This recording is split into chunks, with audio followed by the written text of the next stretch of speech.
So, as we are moving forward in the hours that we will play together, it is our desire that you relax a little more and try to accept a little more the worthiness, the desirability of you.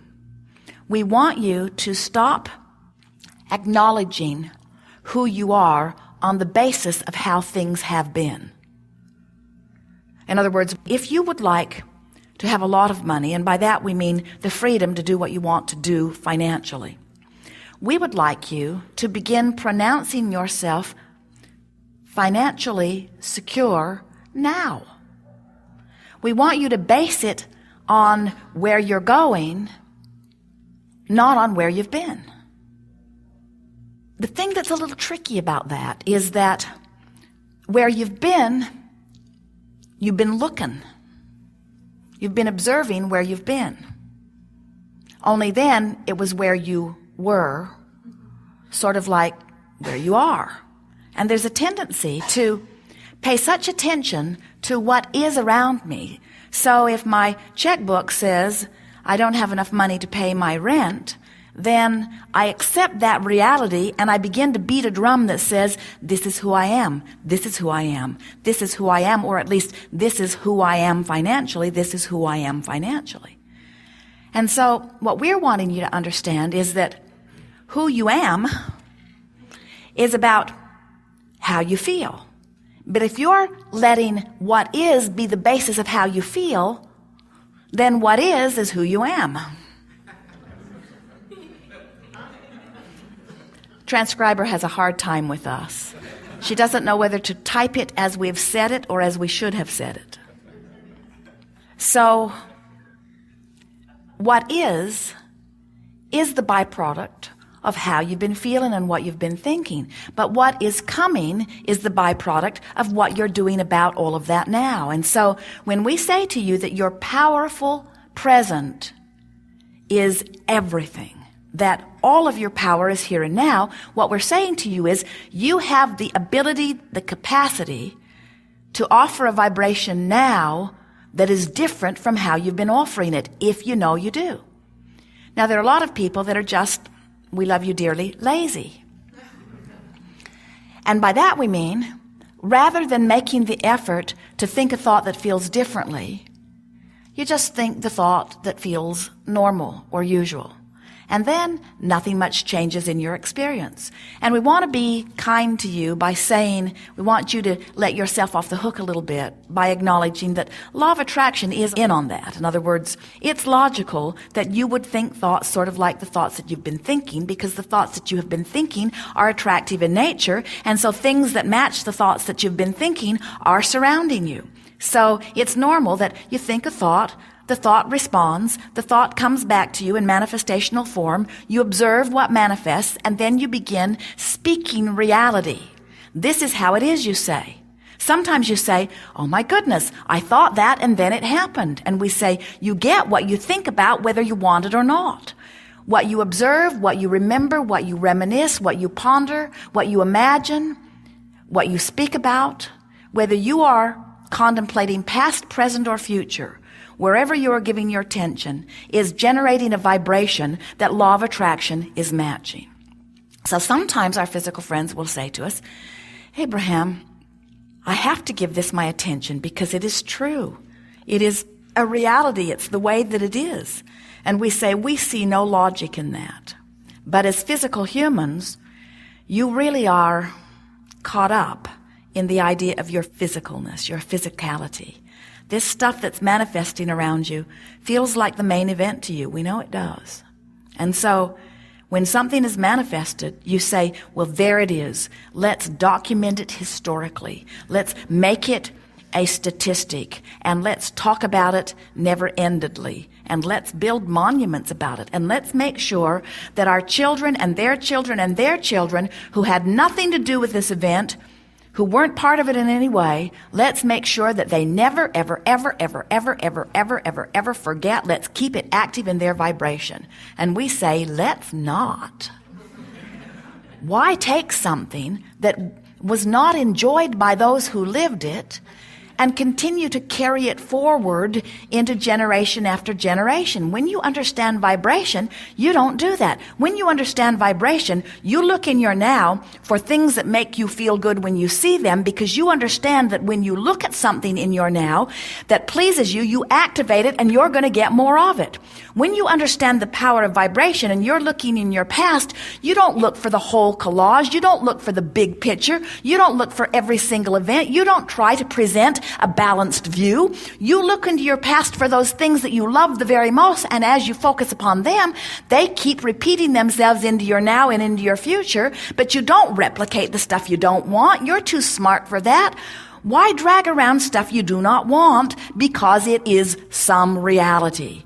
That's like saying, I see that person focused upon that terrible thing that he did not want long enough that he created it in his reality. And because he created it in his reality, I think I should do that too. And we say, why would you do that? We know the answer. The only reason that anyone would do that is because you don't know what you're doing. You would never do it on purpose. You would never say, oh, my friend has cancer. Let me see if I can figure out how to get some too. You would never say, oh, my friend is in a terrible relationship. Let me talk to her every day until she brings me to the place of feeling like she feels so that I can recreate that misery in my own experience. You don't say that. What you say is, I need to be there for her. And we say, what you really want to do is go with the flow. You want to go with the flow of well-being. You don't want to get out of step just because somebody else got out of sync with well-being, you see. So how do you know when you're in the flow of well-being, and how do you know when you're stepping out of it a little bit? Or how do you know when you're hindering it or disallowing it? You can tell by the way you feel. You have this emotional guidance system that is so accurate, so sophisticated, so loving of you, so helpful. Jerry and Esther have a sort of guidance system, not nearly as wonderful as the one all of you are born with, in their vehicles. It is called Magellan. And Magellan calculates the route and gives them verbal and visual description of how to get from where they are to where they want to be. They just program in the address, and then Magellan talks to them. Go this way, go this way. Magellan never, ever, ever, ever has said to them, where have you been? Because it is irrelevant to the task at hand. The task at hand is, where are you in relationship to where you want to be? That's all that matters. And your own guidance system is the same way. Magellan never says to Jerry and Esther, you asked me, I told you, you didn't listen, now I'm done with you.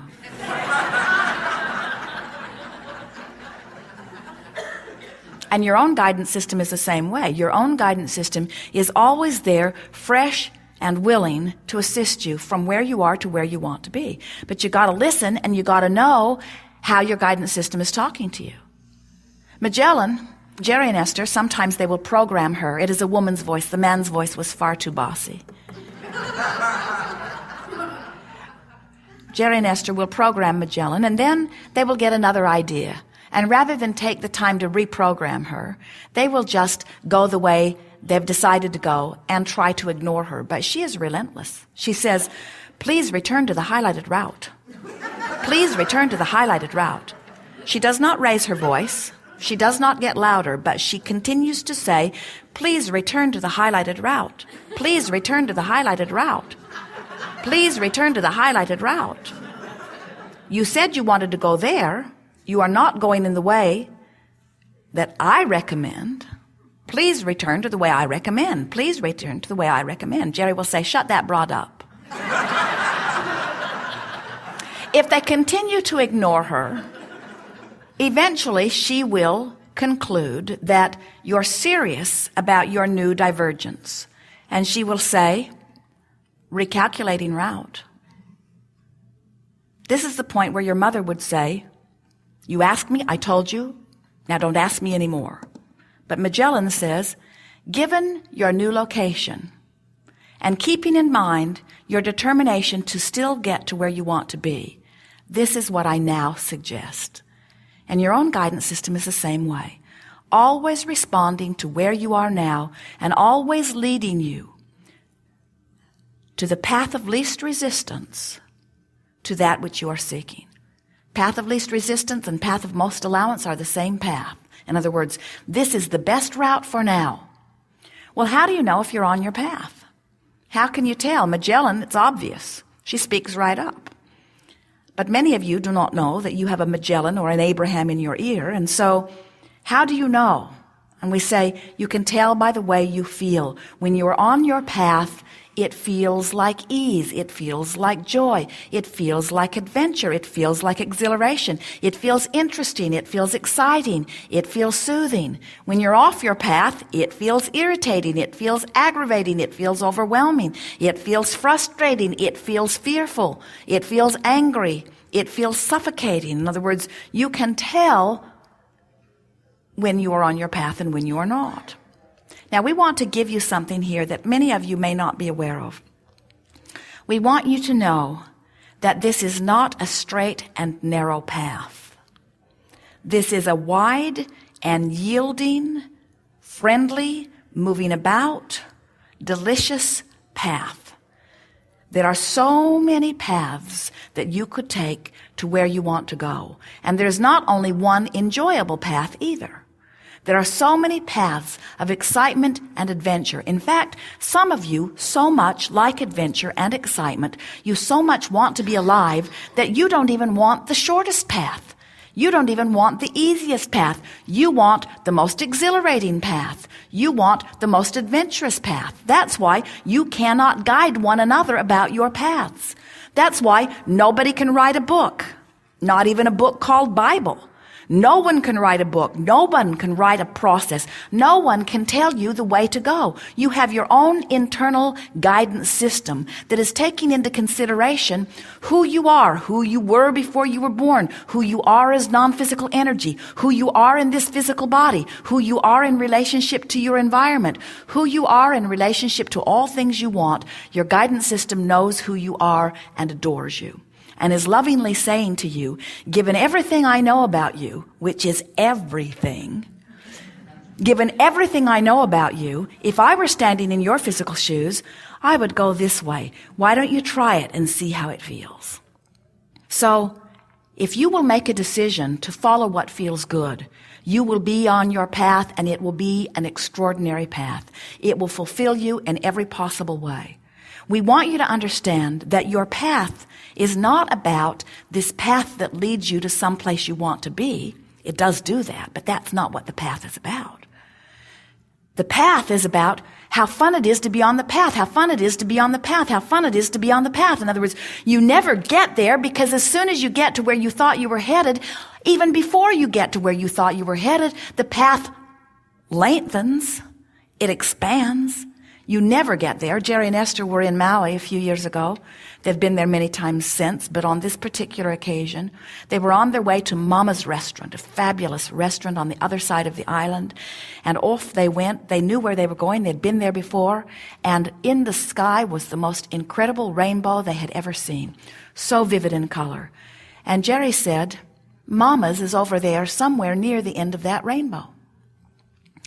As they followed the rainbow, it continued to move along with them. It continued to move, it continued to move, it continued to move, it continued to move. It led them right to the road that turned off to Mama's restaurant. And then the rainbow dipped right into the ocean, right at the spot. And Jerry said, well, look at that. The rainbow has led us to Mama's. But when they got to Mama's, the rainbow led them someplace else. In other words, this rainbow is like your eternally expanding path. As soon as you get even close to where you think you were going, you not only get the benefit of what you were reaching for, but you get an expanded reach. And so we want you to start enjoying the fact that you will never get there. We would like you to start enjoying the fact that we are eternally incomplete. We will never get it done, and you cannot get it wrong.